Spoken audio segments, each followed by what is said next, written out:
computer. I'll move that to the nice 2 terabyte auxiliary drive I just got. Ooh, congratulations. Thank you.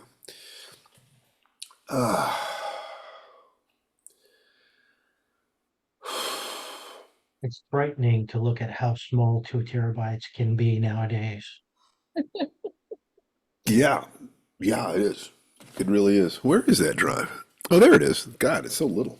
It's the size of a pack of cards. So, this meeting is being recorded and live streamed. This is good.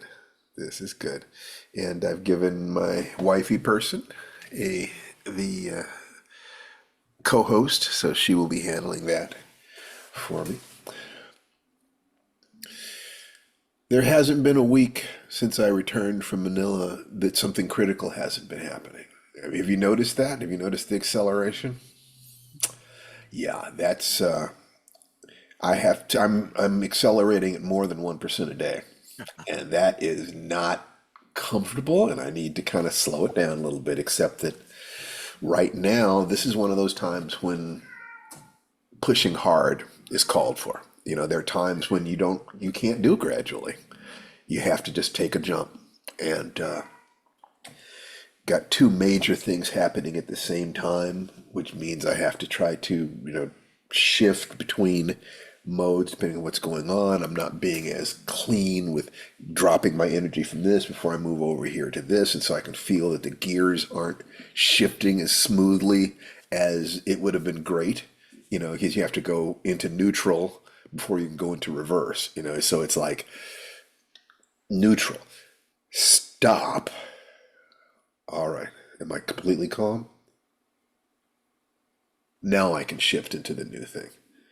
If you try to shift from here to here without going through a calm place first, you'll strip your gears.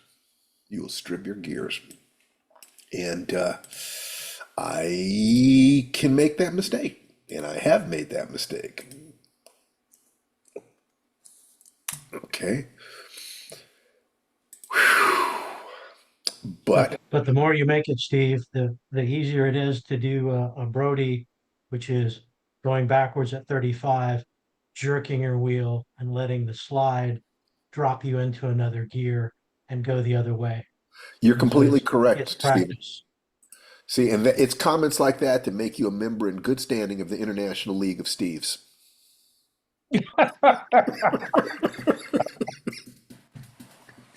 ILS is even better than the Society for Dangerous Occurrences, which Tom Cruise stars in regularly. Well, I just really value every week being able to get together with one of the slices of my tribe. You guys matter to me a lot. I used to teach Tai Chi, to groups. I'd have to rent a room and I'd have to do this and I'd have to do that. And people would have to travel from all over the place. This, when I started this, I did not know exactly what I was going to do. I thought that this would be about, teaching Tai Chi and so forth and so on. And we still teach that, but I was going to allow people to kind of tell me what it is that they need and to be in alignment with that. So whereas and we're getting started right now. So welcome to Fire Dance, which is brought to you by FireDanceTaiChi.com. See, I can get that out of the way. Now I can just talk to you guys. I'll mention it again at the end. But listen, today is really important. And it's important for some reasons that I have to figure out the right way to say this because it's being recorded, and I want to make sure that I'm saying this right. I was poor growing up and single parent. I did not understand what the impact of that was. I realized that out of all my friends that whose houses I went to, everybody on my street, everybody that my mom knew, she was the only single mother. She was the only divorcee. So the question of how much stress there was on her was kind of massive. And so, one of the things I want to talk about today is what she did. She did not have money to give us, but she did have love. And she gave me, beyond any shadow of a doubt, the sense that I was worthy. And I've never lost that since. And if you had to give your children one thing, I think that that might be the most important thing to give them, the sense that at the core of who they are worthy, they are valuable, they have value. Because losing that sense is one of the most devastating things you can do. So before I go any deeper into this, I'd like to do two things. First of all, I would like you to unmute yourselves and say hi and high five the people around you. So let's just kind of get our energy up. Hi, Hi, everybody. everybody. Hi, Hello.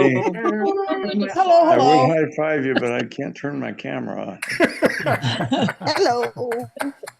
That's great. And the other thing I'd like to do is I'd like to introduce the lady in my life, the gorgeous and talented and wonderful Tananarive Du. Tananarive? Yes, there you are. I'm muted. Here we There- go. Hello. Here's a story. No, I'm a pretty lady. hello. So I'm kind of in rest and recovery mode. Steve and I'll thank you for that note, Tom, about my email today. If you're on my list, I talked about the legacy of student activism and sort of the collision of two events that happened this week, going back to Tallahassee and seeing a memorial in my mother's face when I wasn't expecting it, and thinking about her activism as a college student and how much it cost her. And then UCLA students subjected to violence, both from counter protesters who weren't from UCLA and then from the police, and how the cycles repeat, But also this thought about how we contribute and how we change, because I told Steve, he will never see me going to a protest. If I say to him, "Hey, honey, I'm on my way to the protest," unless it's like a safe protest, and I don't know what that, like the Women's March, that was a safe protest. Police were not beating up women during the Women's March. They were waving at the police. You have to know how to pick your protest.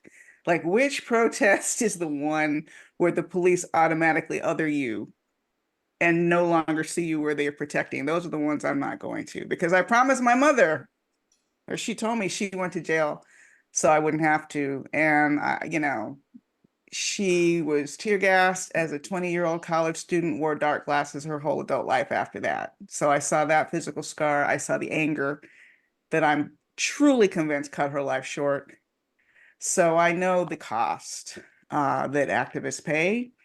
And I try to be active through my art and through my walk and all other, through my checkbook and, through letter writing and all kinds of other ways that do not end in violence. At this stage of life, I'm fine without having a dislocated shoulder or someone punch me in the face or hit me over the head. I'm fine not having that at this stage of my life, because that could have a devastating impact on me for the rest of my life. And I feel bad for people who are going through it. But, different people have different reactions when they see student protests. There's a fear, I think, we have of disorder and whatever that means. But just remember that these young people throughout history have a clarity of vision, whether they're right or wrong. And, not everybody protesting is protesting things I believe. But as long as they're not being violent, as long as they're not attacking other people physically, and exhibiting racism, homophobia, Islamophobia, anti-Semitism, then the right to protest is literally a part of what makes this country this country. So I think we all need to check ourselves if we think it's a good idea for police to be beating kids over the head because they assembled, or shooting rubber bullets at them because they're assembled. And other than that, my poor baby here does not have the weekend off because he's working on, a project I'm sure he will talk about. But because the screenplay project we're working on has reached that wall of sort of someone making a decision, as to whether we and how we move forward. I unexpectedly don't have to work on that screenplay this weekend. I was geared up to do it, but instead of that, I will be resting. I will be goofing off. I will be cleaning, which I'm very surprised to learn is one of my coping mechanisms is cleaning. Who would have thought, honey? Well, sweetheart, I appreciate that about you. You bring a sense of visual design to our lives that I do not have. Uh, Thank you. I I'm I trying to just get I back to just my don't. dancing, And Alexander. I really appreciate that about you. You make our home gracious. You make Well, our house a home. thank you. It's becoming a little compulsive, but I think that's okay. And I also love my obsessive. work in progress, my novel Bear Creek Lodge, which always gets pushed to the side when there's an immediate deadline because it's not due till next year. But I'm really looking forward to working on that a little bit this weekend too. So as always, writing brings me a sense of balance and peace. It's your happy Right. place. Yeah, it's even working on that script, even we didn't even write it. It's not even our script. We're just polishing it. But I can find peace working on somebody else's script, It's as because long you're as I'm going into writing. that child space. You're able to, Yeah. that your little girl. God, I wish I could have known her. And of course, I do in some ways I know feel her. like we did know each It's other. true. We grew up next door to each other. We shared stories with each other and held Yeah. hands walking to school. Yeah, we would That's have. that's our spiritual history, Yeah, sweetheart. that's our spiritual history. I can see you in my junior high school class when I was writing those short stories, passing them back to you. Oh man, and I would have loved having someone passing their stories to me. Holy cow. We would have known we were the one like immediately. That's right. Well, just I cannot. I have no words for how much you add to my life and how grateful I am to have you. So thank you, and thank you for being here today. Yes, good to be here, everybody. Just wanted to check in and say that I'm going to unpin us and Okay, you can go about your business. Me first. all right. So today is important. I I said to people that I knew that going to Manila would have massive effects, that it would be transformational. And almost every week, something major has happened. And in the last week, another major thing happened that I get to share with you. And in order to make it really clear, it has to go back to that question of my mom. She was clearly desperate to take care of us and to provide a good life for us. And one of the things she needed to do, of course, is to make money because she would scream in the night nightmares of being chased by the Frankenstein monster and Dracula and the Wolfman. These were all metaphors for the bills that were piling up very clearly. And one of the things that she did is an attempt to try to compensate for the poverty and lift herself up was she would play positive thinking stuff. Usually on LP recordings, our house had a lot of books in them, but she would play these things, and it was psychocybernetics and a power of positive thinking and message to Garcia and the golden key and the strangest secret and on and on and on. And chief among them was Think and Grow Rich. Now, Think and Grow Rich is a book. It's a fairly thick book. Here's a copy of it. And if you have a complete reading of it, it's 10 hours. But what she played for us was a condensation that was about an hour long, I remember. And she played that record. It was narrated by Earl Nightingale, and she played that record over and over and over again. It seemed like she played it every day, and I got beyond sick of it. It's like, I wanted to take that record and turn it into a frisbee. I mean, I'm just like, can I burn it? Can I break it? Because I am so sick of hearing this. But when I left my mom's home and I got out of college and began to strategize about how I could build a career, I began to look back into these sorts of things.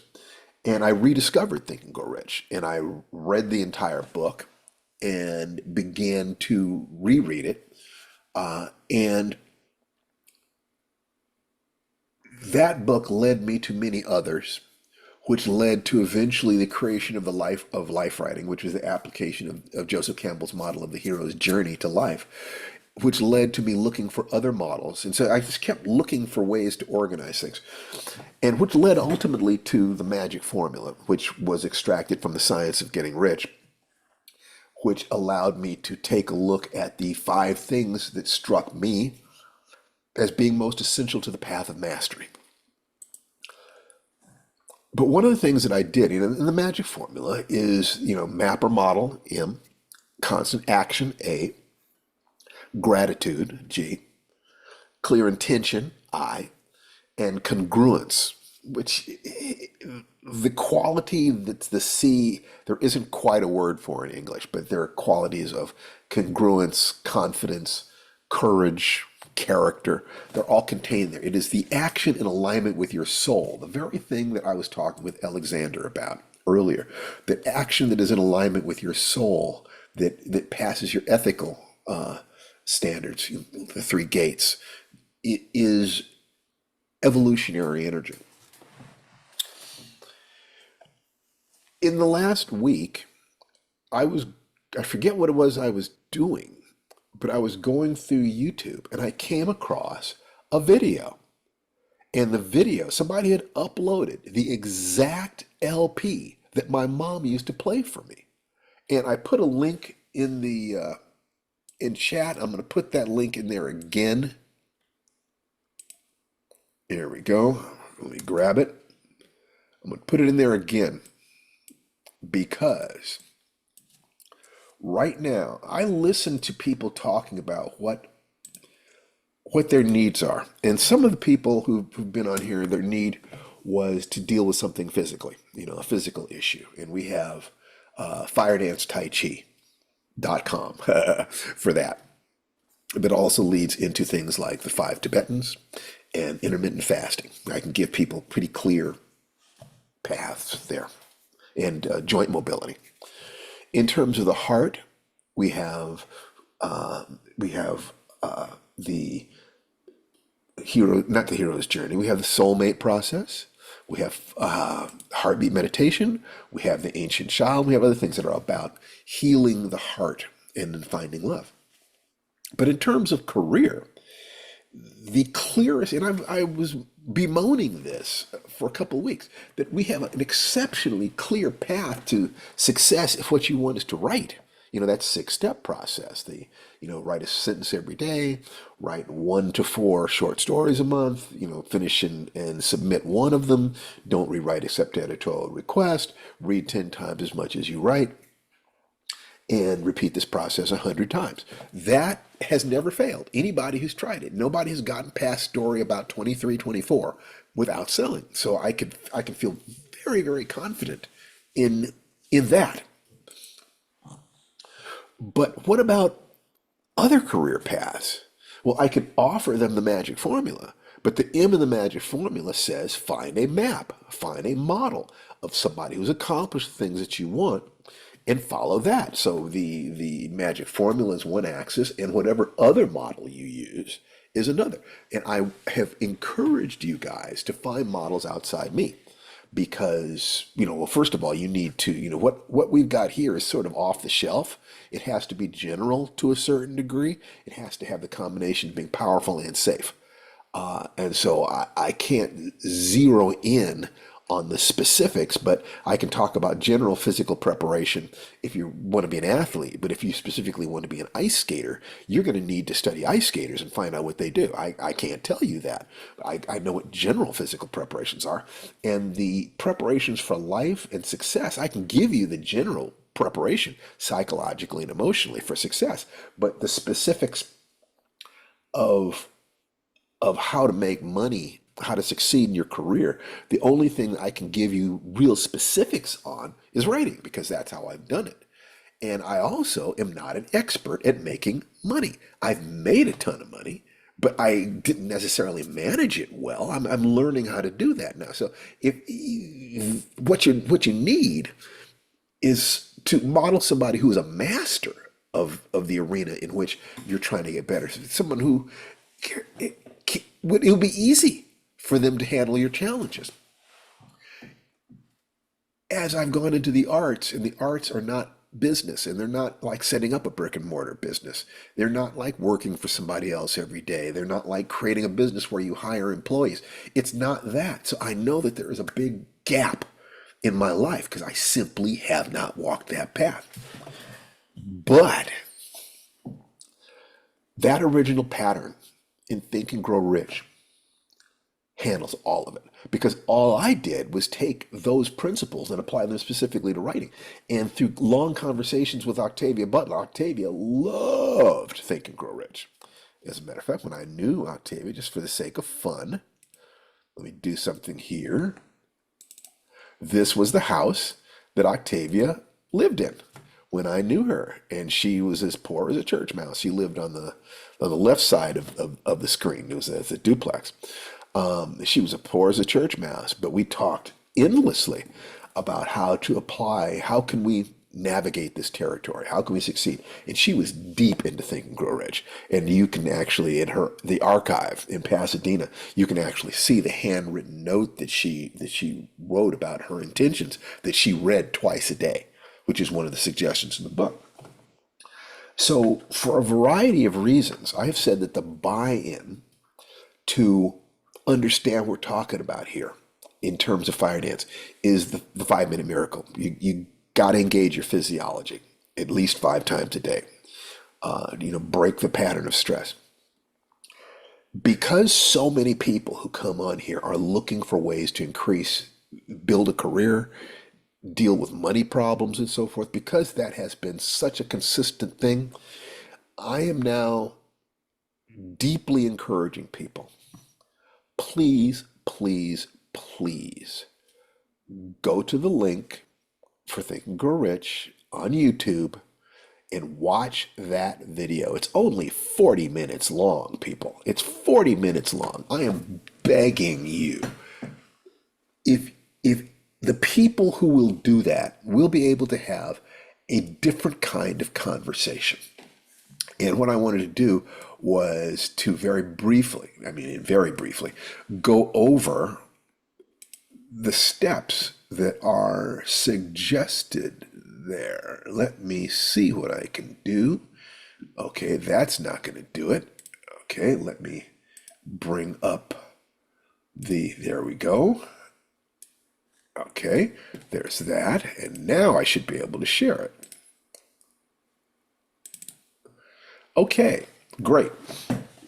So there are 13 basic principles, and we'll go over it very, very briefly, because what I'm pleading with you to do, follow that link, go to the YouTube video, watch it. If money is an issue for you, if you're trying to build a career, if money has been in the last year something that has stopped you from being able to express yourself or help others or feel secure, listen to that 10 times. Get the book, watch the full thing, but at the very least, watch it once. There are 13 basic principles. The first one is desire. Desire is the starting point for achievement. A mere wish isn't enough. You need a burning ambition to push you into action. Second one is faith. Hill asserts that faith is pivotal for success. The belief you can achieve your goals influences your actions and propels you forward. Third, the principle of autosuggestion. This principle emphasizes the power of self-affirmation. Repeating positive statements influences the subconscious, aligning your actions with your goals. 4, specialized knowledge. According to Hill, once again, success demands expertise. Specialized knowledge, rather than being a generalist, helps you make impactful strides in your field. 5, imagination. Your imagination is a powerful tool for shaping reality. It can be used creatively to solve problems or innovate, acting as a catalyst for success. 6, organized planning. Planning is the scaffolding for your goals. Hill stresses the value of a concrete plan, even advocating for a mastermind group of advisors for collective wisdom. 7, decision. Decisiveness is a common trait among successful people. Hill suggests that making swift decisions and sticking to them is essential for achieving your objectives. 8, persistence. Success is often a long road filled with obstacles. Hill emphasizes that persistence is vital to overcoming these barriers and reaching your goal. 9. The mastermind. The collective intelligence of a group of people can exceed that of an individual. Hill recommends surrounding yourself with like-minded people to unlock greater opportunities. 10. The mystery of sex transmutation. What I've got to say is I have seen a lot of versions and a lot of condensations of Hill's work, and most of them will omit step 10. They will dance around it. They will not talk about it directly.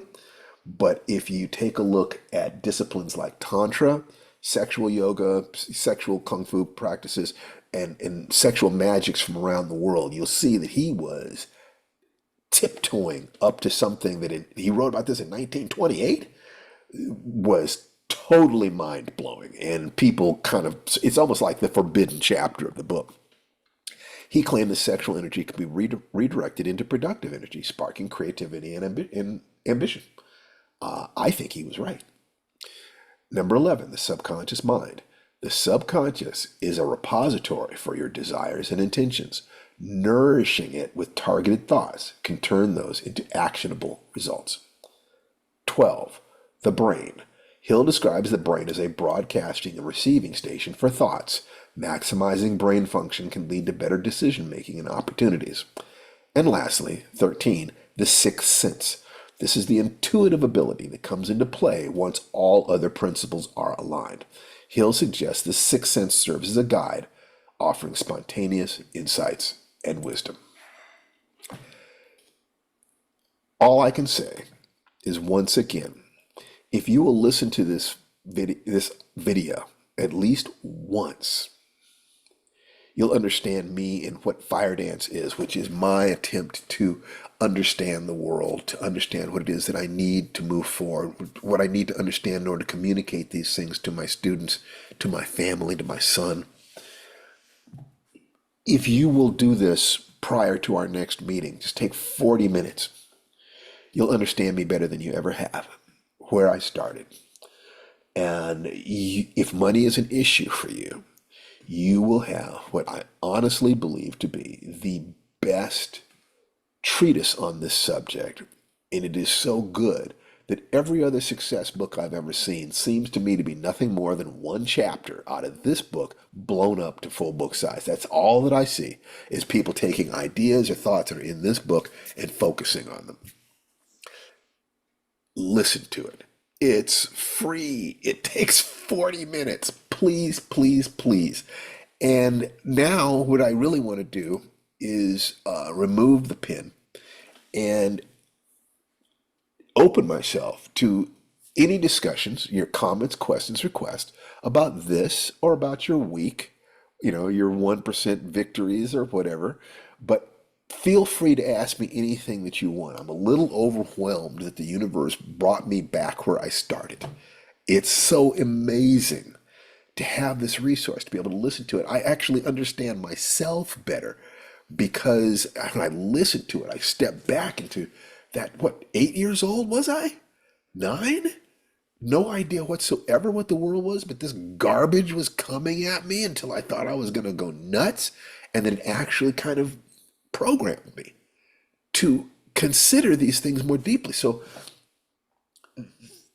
because I want to dig into these things in the coming weeks, because you can apply this principle because these are basically, the success principles of ultra high performing people. You could apply this to anything.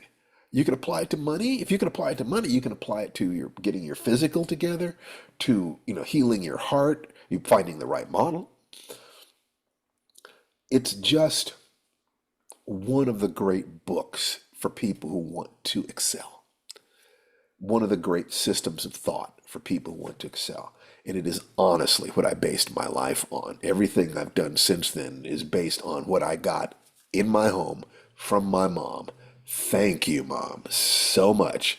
So let me just kind of open it now. And you can ask me anything that you want. And I think to the degree that Tananarive is still hanging around, you might be able to ask her stuff too. But I'm here. yes, good. So what you got? Who has a question or a comment, an observation, and let me call on you. Volunteer, or you will be voluntold.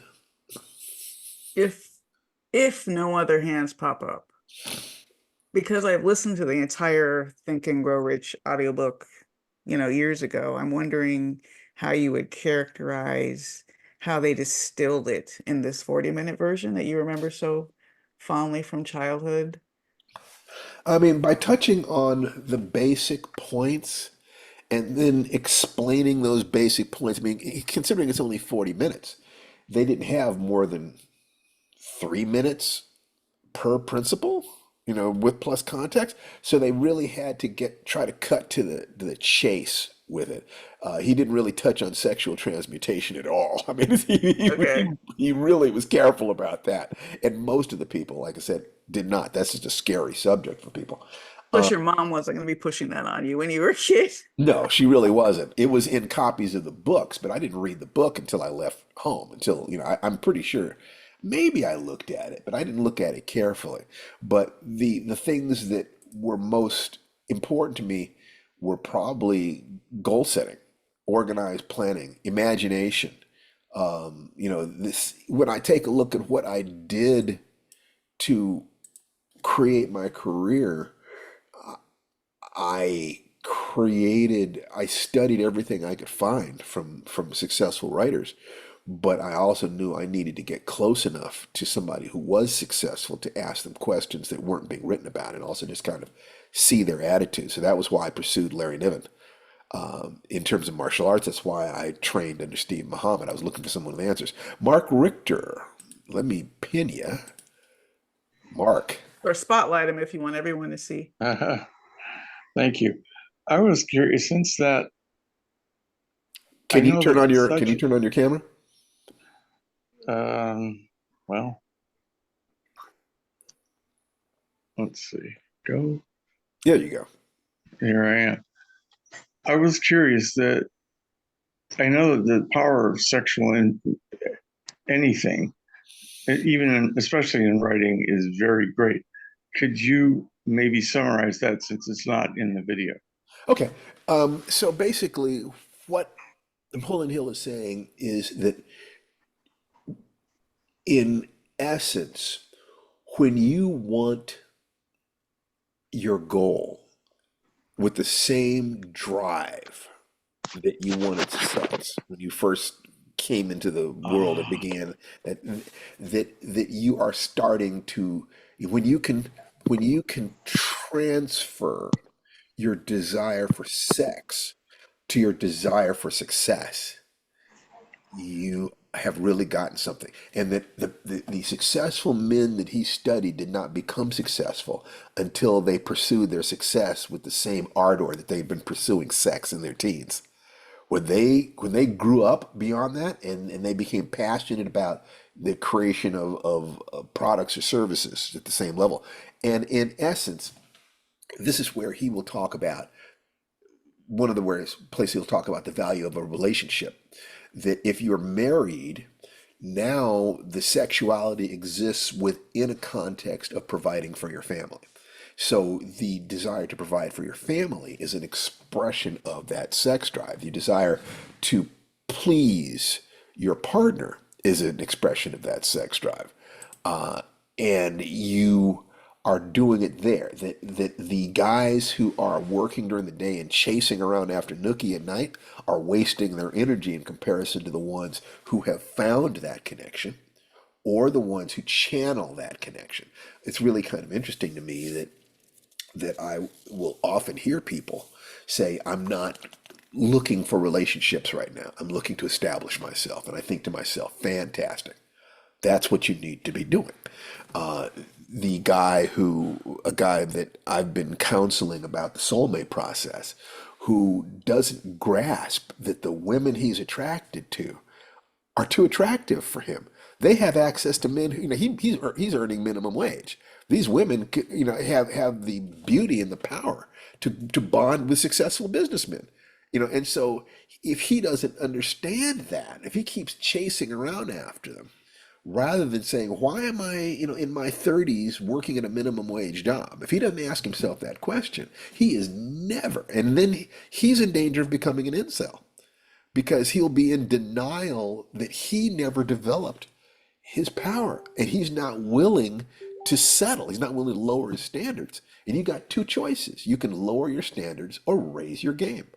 That's your standard. You certainly can't ask women to drop their standards. And for the ladies who have not developed their beauty, who feel like, they would like men who are at a level of power integration above their level, you can't ask the guys to drop their standards either. Life, you can't cheat in life that way. You can look like you're cheating, but ultimately life catches up with you. So the basic urges for sexuality have to be connected to the urge to build a nest. That's security. Even if you decide that you don't want children. Okay. Even if you decided that you didn't want a partner, that drive, that same monomaniacal drive, because the only thing that's more powerful than the drive for sex is the drive to survive. That's it. That's about it. That's more consistent around the world. When you connect your drive to survive with your drive to achieve, so that every day you're getting up and you're pursuing it with that kind of intensity, you've got it. Most people do not have to come into contact with a survival drive because they don't have direct threats against them in their lives. But I think we all know how great sex is. Hopefully we do. And the desire to have really great sex. And if you are more mature, I think it would be really great sex with someone you love. And he will talk about, one of the things he talks about in the book is that the combination of faith, love, and sex creates an unstoppable force in the human personality. Those three things, faith, love, and sex. And he talks about, so that chapter, The Mystery of Sex Transmutation, after you've listened to the 40-minute version, go on YouTube and find the full version. There are at least 2 uploads of the full version of the book. Find that chapter on sex transmutation, and you will see something that nobody was writing about in 1928. I can promise you that. And there are people who think, oh, he didn't really interview all those people. He made it up. I don't believe it. The reason I don't is I don't think he was smart enough because he made millions of dollars during his lifetime. He sold 50 million copies of Think and Grow Rich, plus probably about the same level of success with other books talking about the same subject or courses and stuff, lectures and stuff like that. He did everything he did based on that. If he created that, he would have had the creativity to do other things too. I think he really did do that research. That's all he got. He turned it into a fortune. If he blew it, that's on him. Because like I said, making money is one thing. Holding on to it is another. It's not called Think and Stay Rich. Through that. So, more questions. This is fun for me. I'd love to dig in here. Somebody, okay, Alexander, unmute Yes, sir. yourself because you have been one of those people with stupendous energy and fantastic talent who has struggled financially the whole time I've known you. Why do you think you've struggled? In the framework of what we're talking about here, either the magic Yeah. formula, and what I'm encouraging you to do is take a look at the magic formula and then apply it specifically to the map or model called Think and Grow Rich. It's like, okay, that creates kind of a space, like a checkerboard, the y-axis and the z-axis, or the x-axis. When you look at this, where do you think your flaws are? I think I'm planning on looking at this thing, this YouTube link. I was going to grab it before we did this thing today, but I didn't get a chance to. My suspicion is that I'm not actually applying my quadruple Scorpio tantric sensuality to the finances. Because like I said, I'm quadruple Scorpio. I'm I'm out there. But I've never thought to apply it to something so Mundane? yeah, yeah, I guess mundane would be the word, because it's not, I don't consider money spiritual and maybe there's an error there. Yeah, how about this? Why don't you look at money as a sign of the value your community feels you're providing to it, as well as your self-respect. Your willingness to stand and say, this is what I'm worth, give me what I'm worth. You provide value and you demand what you're worth. If you look at it as a measure of the value you're offering your community and the degree to which you have the courage to say, this is what I'm worth, understanding that when you do that, you free other people to say that this is what they're worth. It's a value for value transaction, that somehow you've been separated from that. If money is simply, I don't want to say a measure of the value you give your community, because you can provide tremendous value and not get anything back.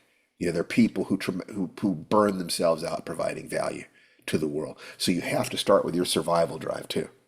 You have to understand that you have the right to survive, and that little boy inside you has the right to feel safe, to feel like you're not beholden to others all the time, that you're not at their mercy. You've been at the mercy of other people's largesse for too long. I want this to stop for you. I Yeah. want you to decide that you're done with that, that you are just declaring yourself, I am an adult, I'm going to handle my shit. Mhm. In other Yeah. words, that you are that bitch. I am. I am. And always were. And Wink, always wink. were. Yep. That's great. That's great. So I'm going to remove that pin and look for who else would like to, ask a question, or talk about how you've had a 1% win in the past week, or anything you like. Because I see people who I would like to call on, but if you provide some, okay, all right. Oh, yes, here we go. Shakasia. Hi. Hello, how are you, sweetheart? Good. How's everyone? We're doing great. It's always better to see you. Thank you. I belong to a church in DC called Unity of Washington, DC. And it is considered to be like a new thought type of church, even though there are a lot of ancient East Indian practices. Like it incorporates a lot of Buddhism and a lot of meditation. Great. And one of the things that my pastor said, and Jan Van Zant also mentioned this years ago. They both talk about raising the level of your vibration Uh-huh. to achieve a certain goal.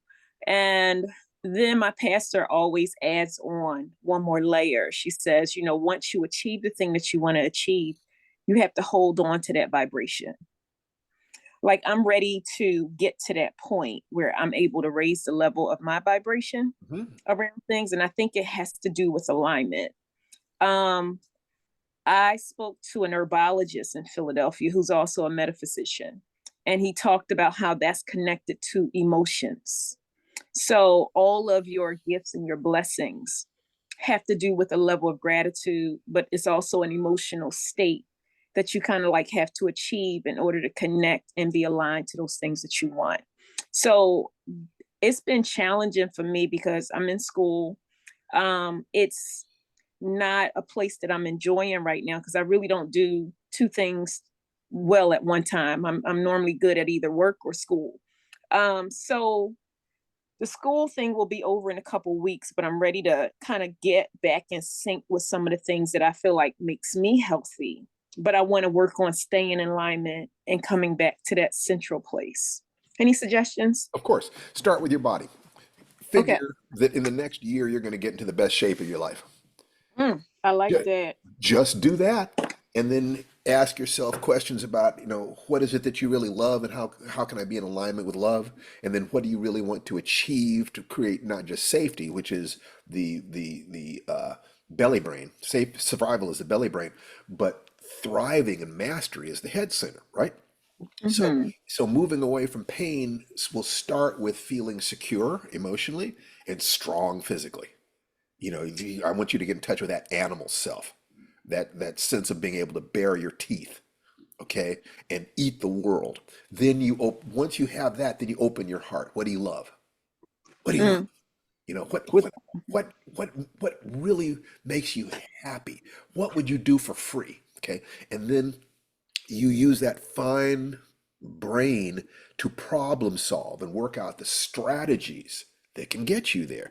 And I would say you model people who seem to be happy in their lives and successful in their lives. Tanan or even I do this because we feel that we are reasonable role models for that. But you're going to need, so you can model us, but find at least two other people, or go to at least two other places. So you have three different points, because what you're looking for is, according to what you value, the people who are succeeding and being alive and passionate according to your values. What do they think about these things? You run that becomes your model, in terms of the magic formula. And you're looking for that. It might be a parent, it might be somebody who lived down the street, it might be Ilana Von Zant. It might be, who knows who it's going to be. But absolutely find that. What I'm suggesting in terms of money is, for God's sake, understand Think and Grow Rich, because they analyzed a ton of different people. So please do that, but then start looking. When you find the people who are living in the way that you would like to live, look for how they use those principles.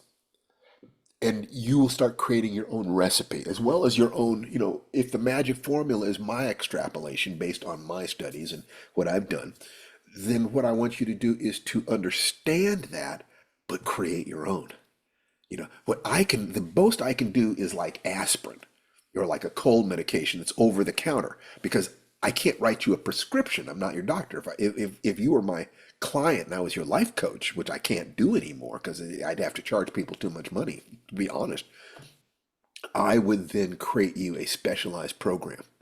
So start with the over-the-counter vitamins and create your own medication by studying people who are living the kind of life you want, who have the physical energy you want, the emotional vibrancy and love and relationships you love, and are also making the kind of money that you want to make doing something that they love. How are they using these principles? What kind of maps or models do they use? How much action are they taking? How much gratitude do they feel? What were their goals? And how do their actions align with their sense of who they are in the world? That'd be one way of using the magic formula. Find your own way. But for all this stuff, if you have to, a great way to look at what life is that health, love, money, and time to enjoy them. Okay? Only the black woman can say when and where I enter. I like that. So the simplest one is raising your energy. You can do that just by getting in shape, get on a treadmill, you improve your diet, start getting more sleep.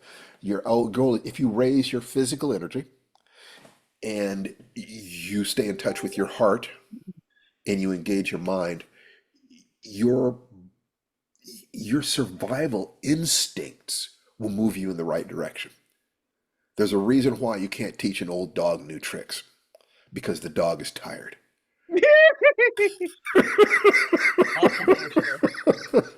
Does that help? Tired.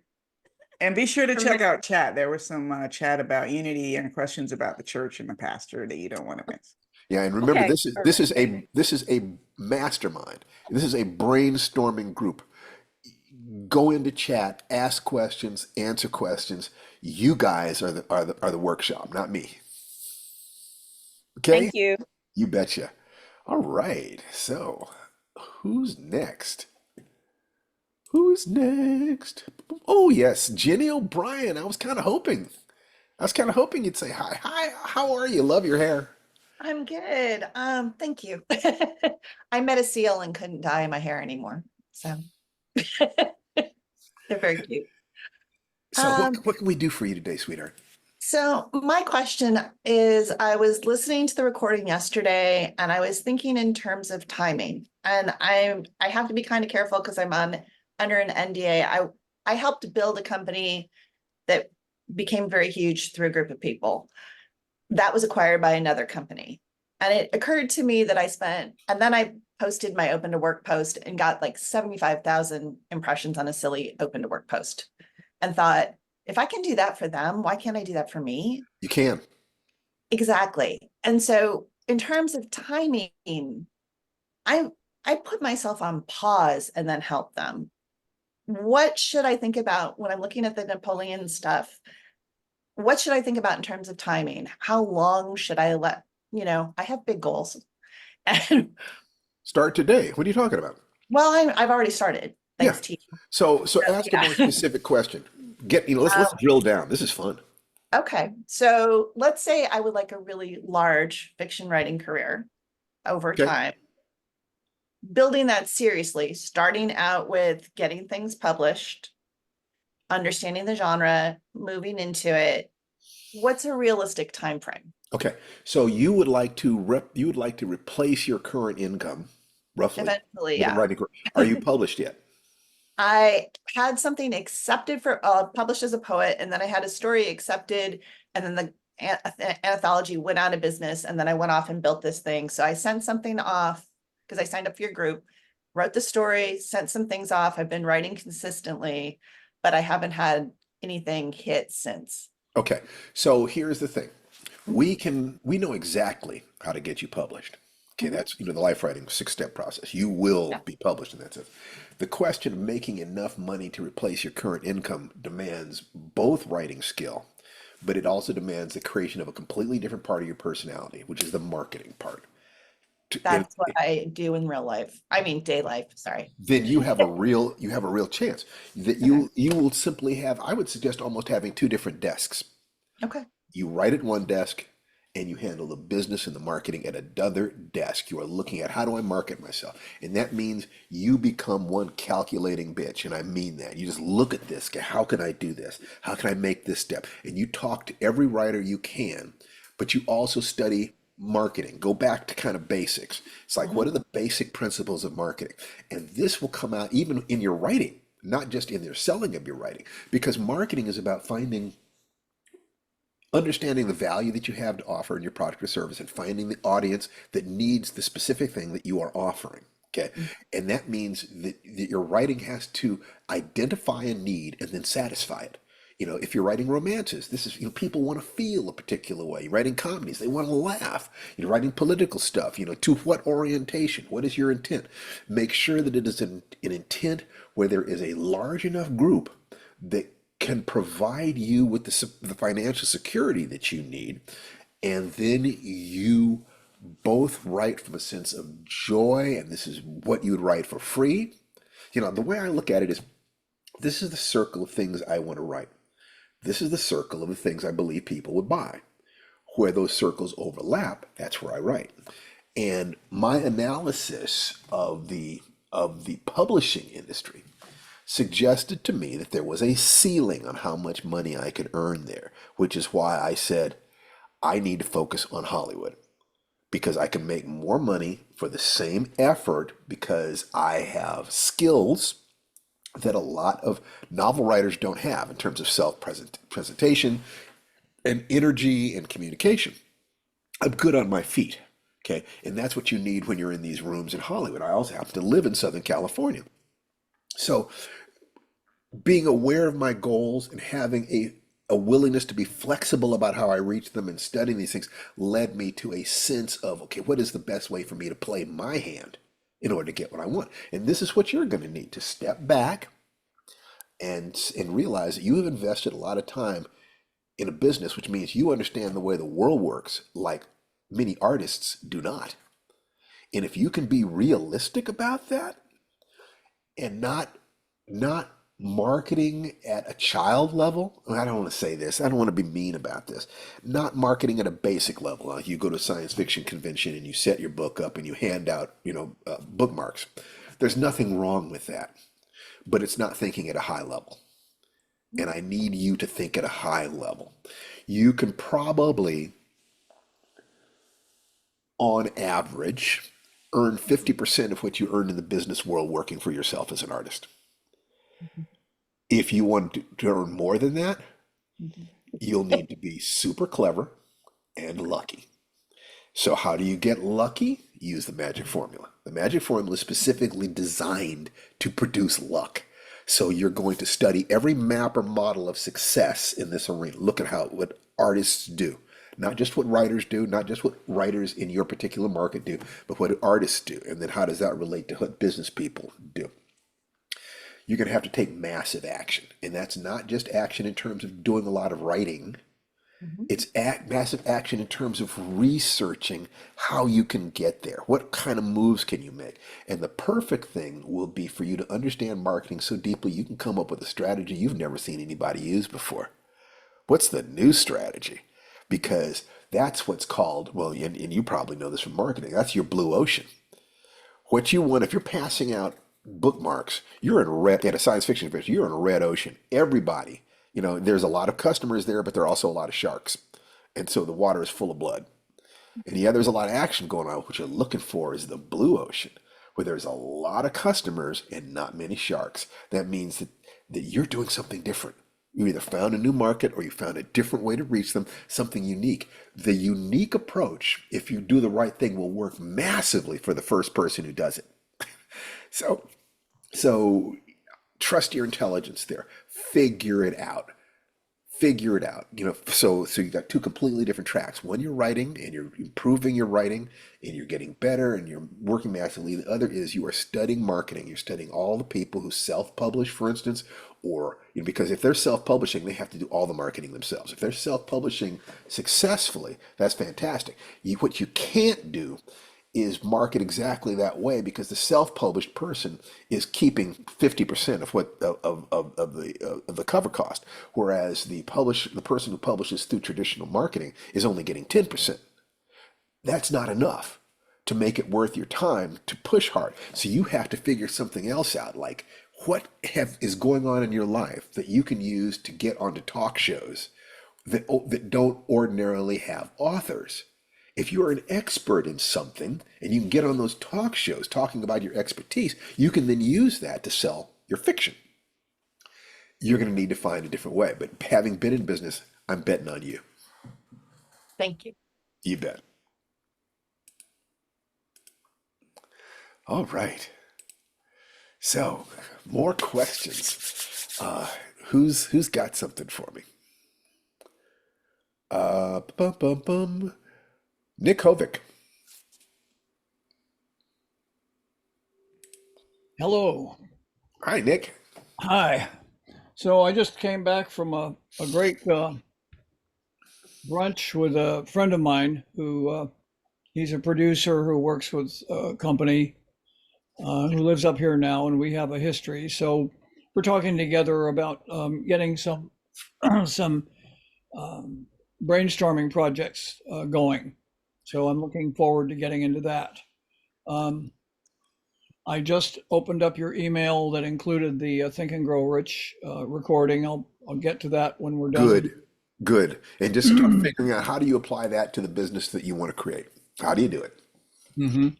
And because you're doing it consciously, you can make up for a lot of years that most I hope people, so. the younger version of you, if you'd gone down a different path, would have been a certain distance down that path. You don't have those years. What you do have is the experience that you have.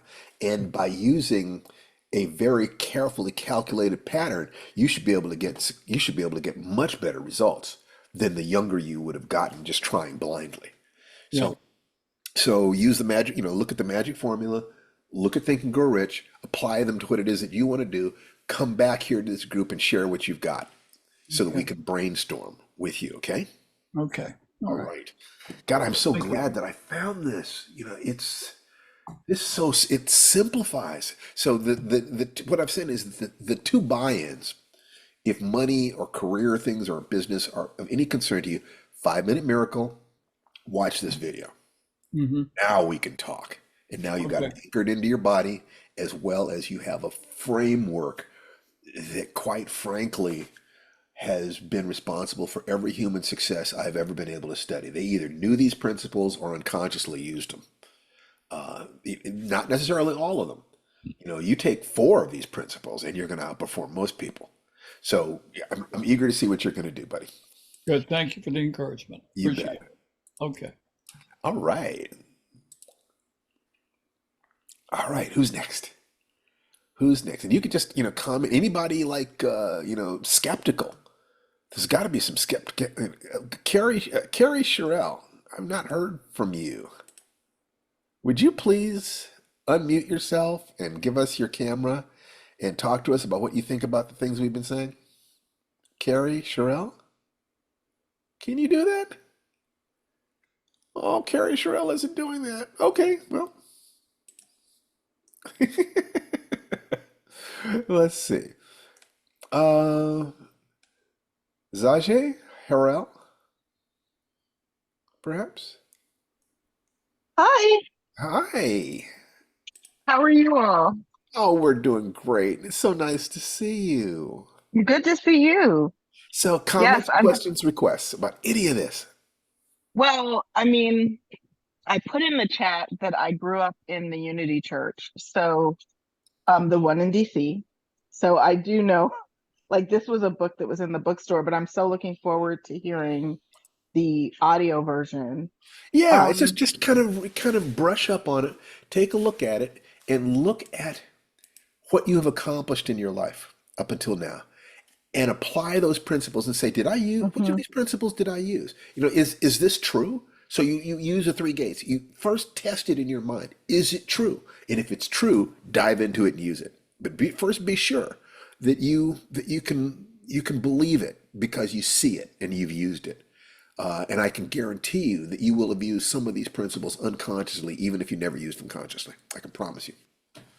So one of the things that I struggle with is consistent energy throughout the course of the day, the week, with kind of implementing things. What will happen is I'll get to a step in like a sequence of things I need to do for my writing or my work, and I'll say like, I don't know how to do this, and then it's like my energy just kind of drops, and Oh, so I'm not really sure about okay. any recommendations or advice you have Oh, around I've that. got direct recommendation. It's obvious you've seen the pattern, and pattern recognition is one of the most beautiful things in the world Mm. because that allows that fine problem-solving brain of yours to kick in. So I got one tiny change for you. The next time that happens, you say, "I don't know how to do this yet." Mm. Mm. Add one. You see, you see, you smiled when I said that Mm-hmm. because if you say that, then that is, "I don't know how to do this yet, but I'll learn." Because you can look at countless things in your life that you did not know how to do, that you know how to do now. And if you had stopped yourself with, "I don't know how to do this," if you hadn't had some confidence, either you found the confidence within yourself or you Mm-hmm. trusted somebody's opinion that you could do it. You can ride that bicycle. You can learn to swim. Don't worry, I'm here to protect you. And you found out that you could. You have to do that for yourself now. And you need to do that in all three major arenas of your life because whatever principles you use that affect all three arenas of your life, that's a real principle for you. So I said to the other lady that she should have a goal of getting into the best shape of her life in the next year. If you have a goal like that, first of all, you're going to learn a lot about yourself.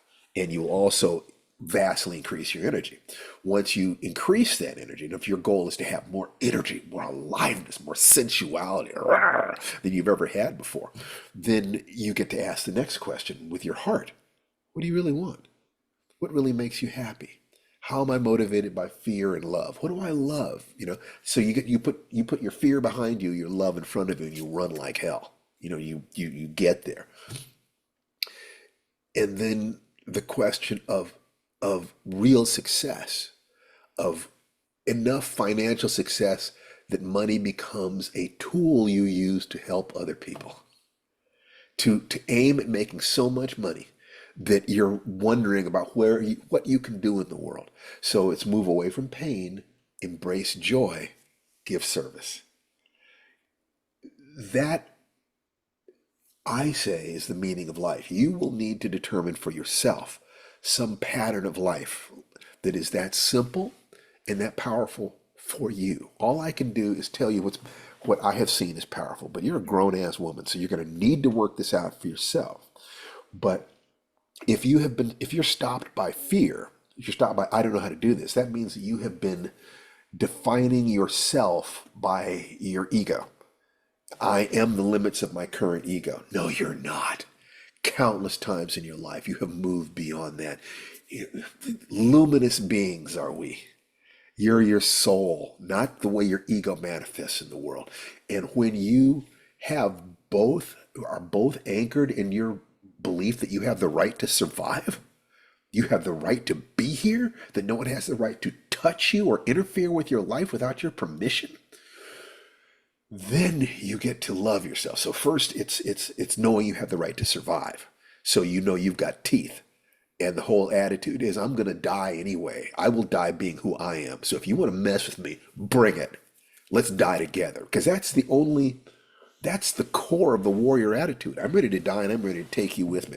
Most people who will mess with you don't have that kind of commitment. They will back off once you've got that. That's like, I would rather fight a black belt than a mother protecting her child. Any day. So remember, you are living to protect the little girl inside you.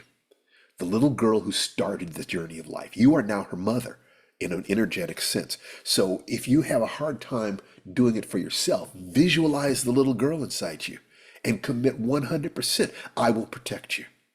We're going to have a great time. Okay. Then once you've got that love and that fierceness, that lioness sense, then you get to ask yourself the spiritual questions. Who am I? What's important? What's more important than my own life? But it's that syntax. First survival, then love, then service and transcendence. People make the mistake of opening their hearts before they've engaged their survival drive, and they get eaten by the world. They get savaged. You've seen it 1,000 times. Very open-hearted spiritual people who literally are sleeping in their cars. They go into one bad relationship after another. They're abused in one job after another. They attract bad luck because they're so open-hearted and so trusting.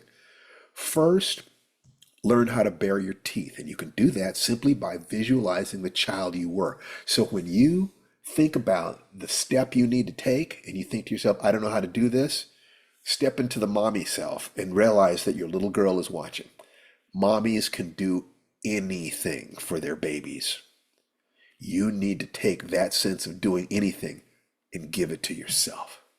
Then you turn around and you teach your sisters how to do it. So do it for yourself, do it for that little girl, do it for your tribe, but do it. And we will be here every week, and we want to hear what's going on with you, and we will support what's going on with you. And we want you to have the joy that enables you to share that joy with the world, because that's how we make the world a better place, one person at a time.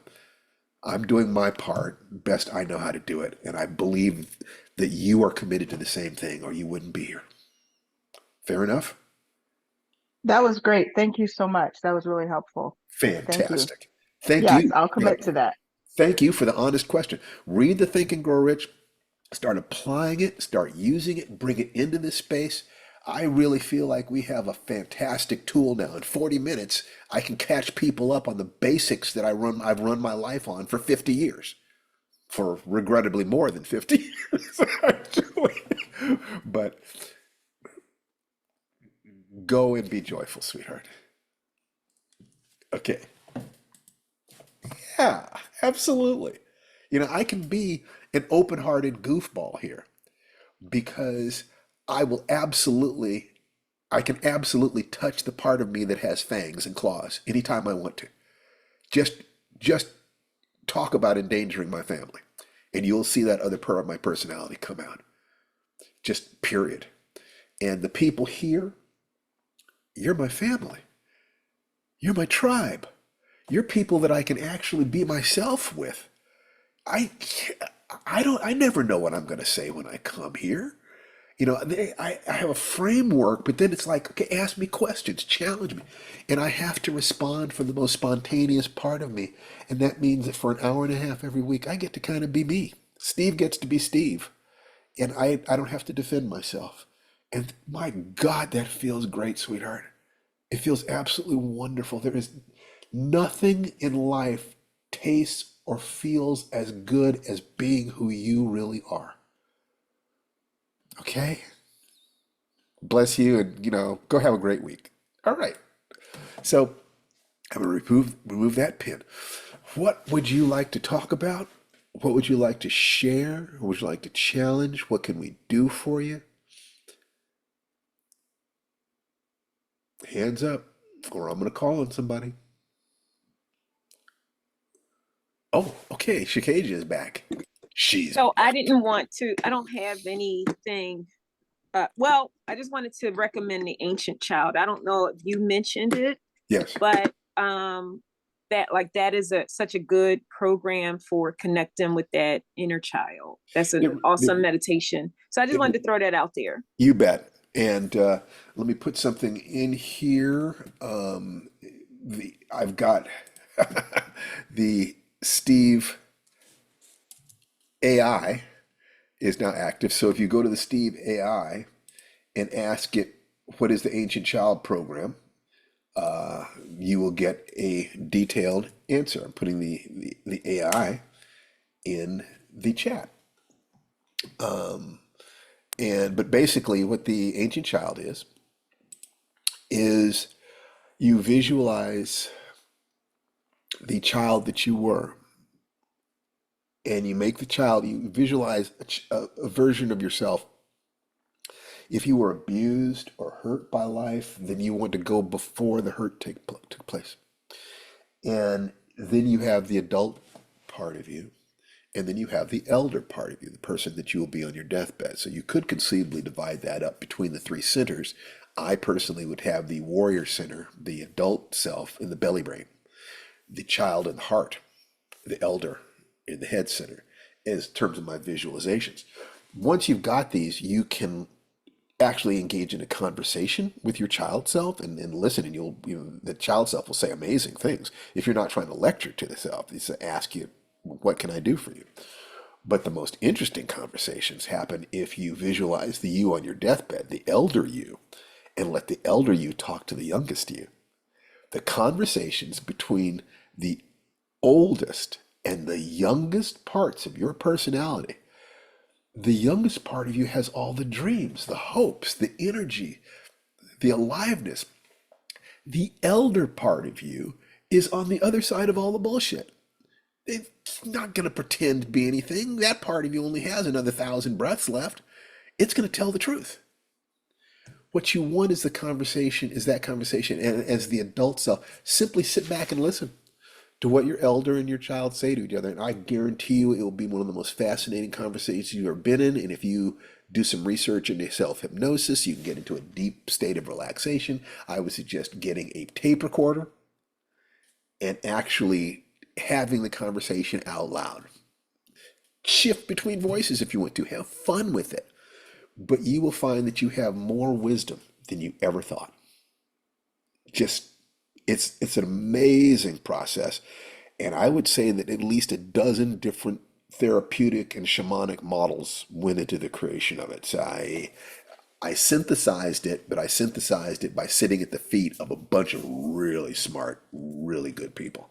So it's one of the very best things that I have to offer. And thank you, Shikaja, for asking me to go into it. Whew. Great.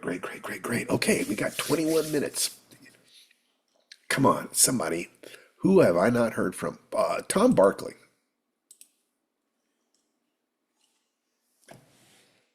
I've just been listening. I just said in the side chat, I just keep plodding. I don't want to quit with what I'm trying to do, with any of the three things I'm trying to do, but there's not a lot of progress. Okay. And this week, this week the big progress will be getting the backyard mode. Okay. So I'll be very interested in hearing what you have to say after you've listened to the Think and Grow Rich, because you should be able to look at what you've been doing and find the flaw. You should be able to look at it and say, I'm not doing this. I'm not doing this. Yeah, I did. You mentioned it several years ago and I started reading it. Okay. And I never finished it. Okay. So you need to do that. My guess is that you're dealing with some emotional blockages. And if you can identify what those blockages are, then you can begin to find the tools necessary to work through them. Because if you start with the feeling that we have the capacity to create abundance, and that means abundant health, abundant love, abundant finances, then if you start with that assumption, then it's clear that if you don't have those things, that's a matter of a blockage more than a flaw or a wound. Something is stopping you. If you can figure out what it is that's stopping you, or the arena in which you're being stopped, it becomes much easier to leverage your intelligence and problem solving. As long as you feel it ain't gonna be a matter of working hard. Most people are working too hard, but they're pushing on a door marked pull, and the right insight at the right moment can change everything. So we'll have a conversation again on the other side of this. Make sure to watch that before we meet again, okay? Okay, great. Oh, and is there anything I can do for you today, Tom? I think you just did it. Excellent. All right, so let's see. Who else? Okay, Courtney. Courtney. I'm coming. There she is. How are you? Hi. I haven't been on in a couple weeks, but I'm really glad that I joined. I've noticed this past week, like my whole sense of self got demolished. My sense of the universe got just overturned. I do a lot of shadow work, and so we hit on like this really deep belief that I had of like that I have the potential to hurt people. Yes, you And do. my coach, yeah, and my coach was like, "Well, what would you do if that wasn't true?" And I was like, "Well, I don't know. That opens so many doors." And I think like I've just been holding myself back from May pursuing I? everything because I was so afraid of that Okay, let me potential. So say that part of you is an attack dog, but it's your attack dog. And that means that you can train it to be totally friendly and loving to people unless you need it, at which point you say, chopper, sick balls. You do have the ability to hurt people, but that's because you're a primate. You're human, you're an animal, you are a lioness. Can lionesses hurt people? Of course. But do they have to hurt members of their tribe or their children? Of course not. They can even be friendly with human beings. I've seen images of lions laying down next to deer when they're both drinking from the same pond and they're not hungry. Don't, with all due respect to your other teacher, I can give you the perspective that you are not safe to open your heart unless you know you can protect yourself. And the only way you can know you can protect yourself is if you know that when it comes right down to it, you're dangerous. You've got teeth and nails, and even more than that, you're a tool user. You have the only way you're going to have the capacity to protect yourself is if you have the capacity to be dangerous. Own it. Anyone who cautions you against it either wants you to be helpless or wants to be in the position of protector. And if they're in the position of protector to you, they're going to demand privilege.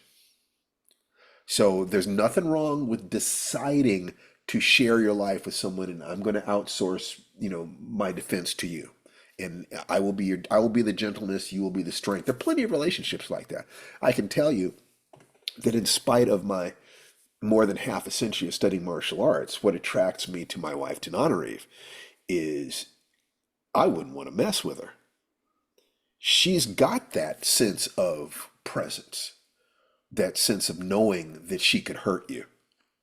And I can't imagine a man wanting a woman who's helpless. Because if somebody knocks him down, who's going to protect him long enough for him to get back up? What if something happens to him? Who's going to protect his children? If you're a lioness, you have teeth and claws. Do not be ashamed of that. Be ashamed if you use them inappropriately. Okay, does that make sense to you? yeah, and I think that's why I've mentioned it because of what you were talking about earlier of like the red ocean and the blue ocean. I was like, and I'm afraid of like getting eaten by sharks, and you know what I mean? Like all this Yes, fear I has do. held me back, but Well, I'm really glad I brought that up because I was like, well, if I don't hurt people, but that just opens me up even more it's not than that I you already hurt people, feel. it's So that you have the yeah. capacity to hurt people and you're Hmm. willing to if they don't respect your territory. I am Yeah. not a shark. I am a dolphin. Hmm. Yeah. But dolphins kill sharks. Hmm. I seek tribe. The Yeah. tribe of dolphins can protect itself from a school of sharks. So you don't have to be a shark to be safe swimming with sharks. You just have to remember that the predators of the world do not respect weakness and softness. They just don't. And children are not safe unless the adults are dangerous. Simple as that. There's a reason. That's nature. That's not the way I want the world to be. That is simply an observable reality. And the people who can protect others, who are still lost in their illusion that they can just be soft and fluffy all the time, they better be protected by people who are willing to bare their teeth. Okay, does that make sense? Yeah. You know, the little girl inside you deserves a mommy who is absolutely a bitch if anybody tries to mess with her. Absolutely 100% knows how to hold her flaming sword and say, "You shall not pass." Then the little girl is safe. Then she can just be a sweetheart. So mommy has a flaming sword, baby gets to play. Okay? All right. Thank you. Hold up your fist. Let's see your flaming sword. Flaming sword. Okay. You bet. Thank you. You take care. And make sure to listen to that video. Then we can have a different level of conversation. All right. This is good today. This is good today. We're having good stuff. So, who else? Yes, David Sullivan. Hello, David. Yes, David. Hey, Steve, how are you? You know something? I'm having a great time, and as soon as I get finished with this, I'm going to be working my butt off. I got that Star Wars book, and by the end of this weekend, I have to turn it, it basically not my last pass because there are other things, but this is really important. I'm dealing with the notes from Lucasfilm. Anyway, so how can I help you today? I'm a little conflicted. I've gotten a lot of good information today, and also from reading your stuff online and everything. I just had 2 surgeries for cancer within the last month, and was recently hospitalized with a post-surgery infection. And I have 1 more surgery to go within like the next month or so. I'm also starting a business with my father and have been working on that for the last, say, 6-8 months without income. I'm trying to figure out where to put my energy to help myself thrive with everything that's going on, and what's going to make the most sense to start off in that then can feed into other aspects of my life. Okay, so what I would like for you to do, have you integrated the 5-minute miracle yet, the breathing? No. Okay, that's your first step, because life is serious. You're dealing with actual life-threatening things. So the first thing you have to do is your sense of safety in the world. And let me be absolutely honest with you. We're all going to die. You may die earlier than you planned to. So whatever sense of safety you find has to be in spite of that reality, not hoping that the cancer is going to go away, which of course you are, but the sense, if you can find the part inside you that has connects to meaning of life and joy in spite of the fact that death is inevitable, if you can find that, you have a power that most people don't have.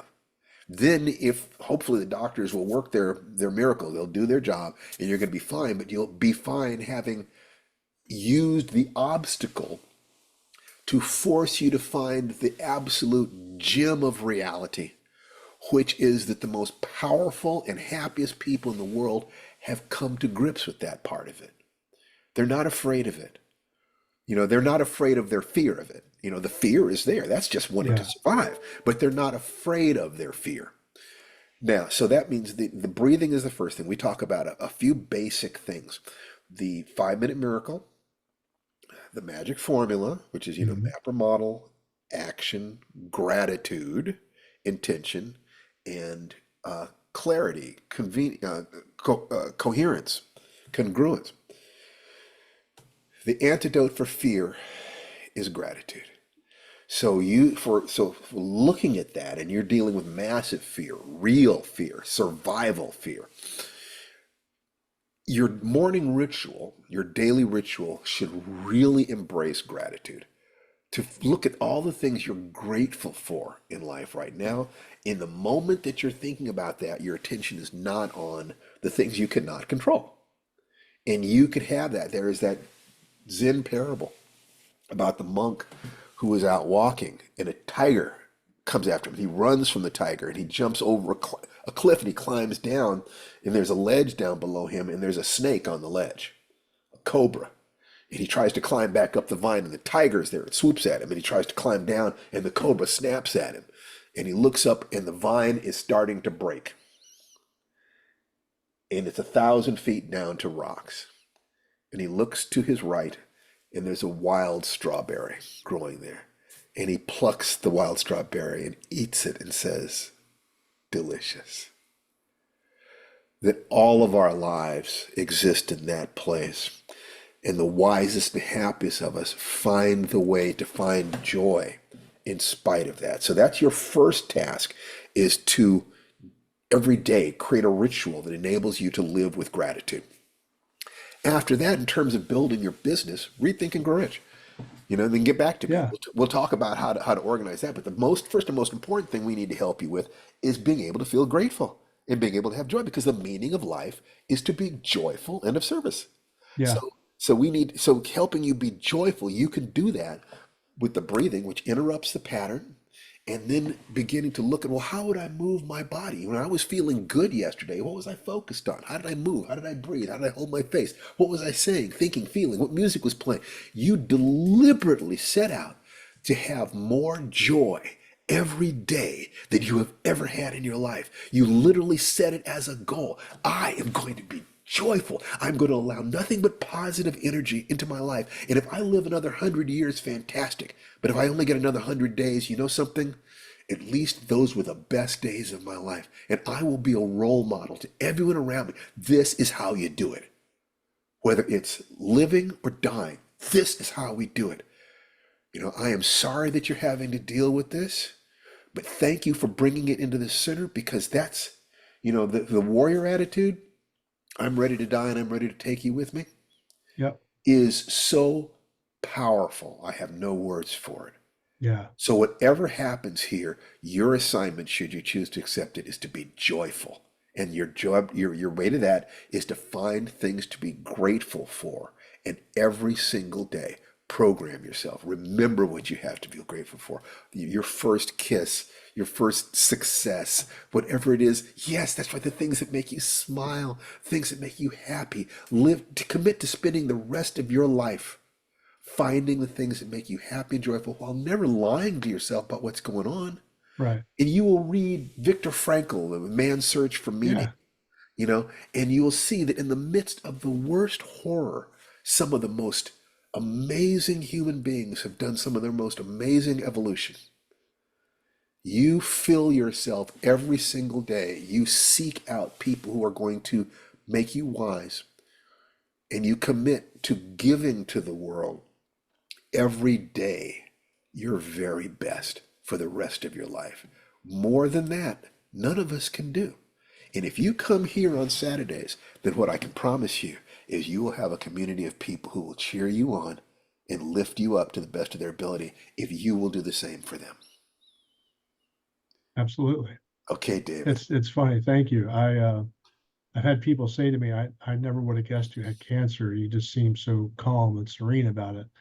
But I do feel calm about it. I'm more worried about my business being successful and paying me than I am going through the treatments and stuff. 'Cause I feel understand. like I'll be okay.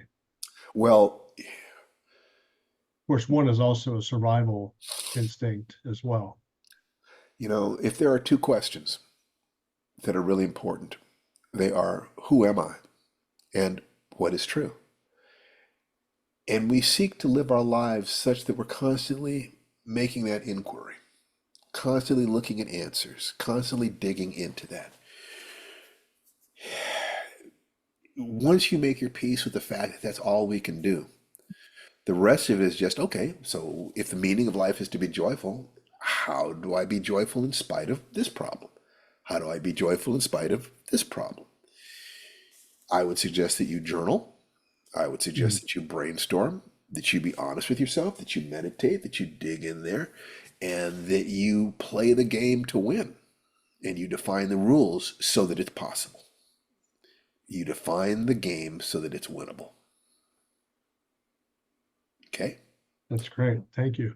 And man, raise your hand every week, David. I love a conversation that gets this real. This makes everything worthwhile. Okay.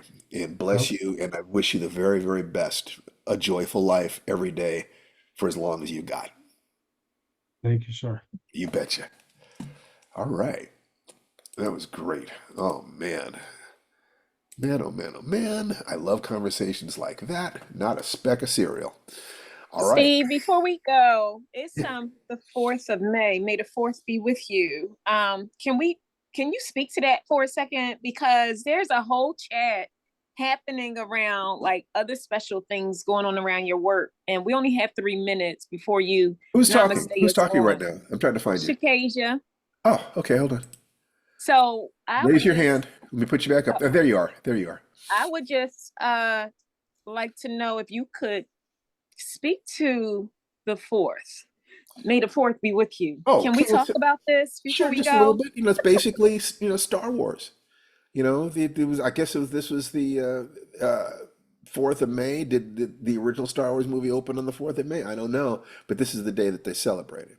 So Star Wars was one of those cultural phenomena that was not just a popular movie, but spoke to something that went deeper. I believe that the original movie Star Wars had the impact it did because it had special effects we'd never seen before tied to a simple story of heroes. And that as soon as you saw the Imperial cruiser cross the screen, you knew you were not in Oz anymore. This was different than anything you had ever seen. I mean, there were effects that were as good in 2001 Space Odyssey, but they were in service to a contemplative, pastoral sort of story. This was an adventure story. Now, given what I just said, I can identify the moment at which I think Star Wars became what it became. The Death Star is hovering above the Rebel encampment. The Grand Moff Tarkin is saying, "Fire up the laser." Carrie Fisher, with the cinnamon buns on the side of her head, is looking very pensive. Luke is in the trench. All of his allies have been blown away. John Williams' music is pumping up. Boom, boom, boom, boom, boom, boom, boom. Everything is happening at the same time. All that action, all this sound, all this threat, all these different things. It was utterly overwhelming. And in the midst of all of that, he hears Obi-Wan's voice. Trust your feelings, Luke. That in the midst of all this overwhelming technology in a world that is this beyond our comprehension, moving so damn fast, and future shock has become commonplace, the human heart still matters. And I think people all over the world saw that and went, we exhaled together. That in the midst of all this, we still matter. And I think it became because people loved it across lines of demographics, ages, races, cultures all over the world. It spoke to a truth that in the midst of all of this, our hearts still matter. The Force became a metaphor for all the spiritual questings that we've done. Who are we in the midst of all of this? What is true? Who am I? Who are you? Yoda said it.